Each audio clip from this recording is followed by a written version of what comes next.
Okay, so here we have the Amish recipe for this cheddar meatloaf. We mix the ingredients, and now we're going to put it in the dish to cook, and we'll top it with the tomato ketchup mixture.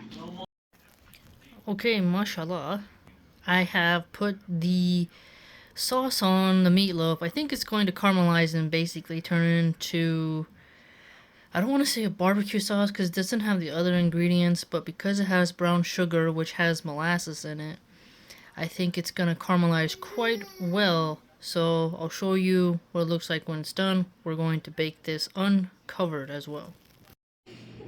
Okay, so the meatloaf's out of the oven. We're gonna cut into it and see how the cheese came out. Okay, so this is what it looks like once I have cut into it. The cheese is melted, there's the onions in there, the sauce is caramelized. Looks wonderful. I hope you enjoy if you try it as well, and the Amish have very unique recipes.